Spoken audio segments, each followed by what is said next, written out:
ചൂടുകാലത്ത് നിർത്തിയിടുന്ന കാറുകൾക്കുള്ളിൽ താപനില വളരെ കൂടുതലായിരിക്കുമല്ലോ.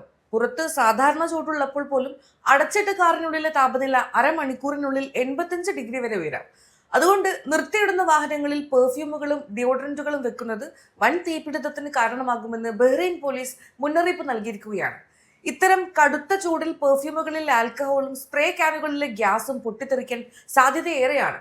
കൂടാതെ ചില്ലുകുപ്പികൾ വെയിലത്ത് കിടക്കുമ്പോൾ ഒരു ലെൻസ് പോലെ സൂര്യപ്രകാശത്തെ ഒരു പോയിന്റിലേക്ക് കേന്ദ്രീകരിച്ച് കാറിലെ സീറ്റുകൾക്ക് തീ പിടിക്കാനും ഇടയാക്കും. പെർഫ്യൂമുകൾക്ക് പുറമെ ഗ്യാസ് ലൈറ്ററുകൾ, പവർ ബാങ്കുകൾ, മൊബൈൽ ഫോണുകൾ, സാനിറ്റൈസറുകൾ, പ്ലാസ്റ്റിക് വെള്ളക്കുപ്പികൾ എന്നിവയും വെയിലത്ത് കിടക്കുന്ന കാറിൽ വെച്ചിട്ട് പോകരുത്. അടുത്തിടെ കാറിന് തീപിടിച്ച ഒരു അപകടത്തിന്റെ പശ്ചാത്തലത്തിലാണ് പോലീസ് ഈ മുന്നറിയിപ്പ് നൽകിയിരിക്കുന്നത്.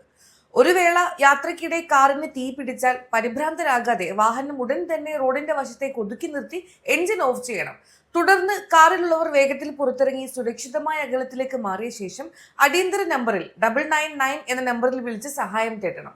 ഈ സമയത്ത് കാറിന്റെ ബോണറ്റ് ഒരു കാരണവശാലും തുറക്കരുത്. കാരണം പുറത്തു നിന്നുള്ള വായു ഉള്ളിലേക്ക് കടക്കുന്നത് തീ കൂടുതൽ വേഗത്തിൽ പടരാൻ കാരണമാകും.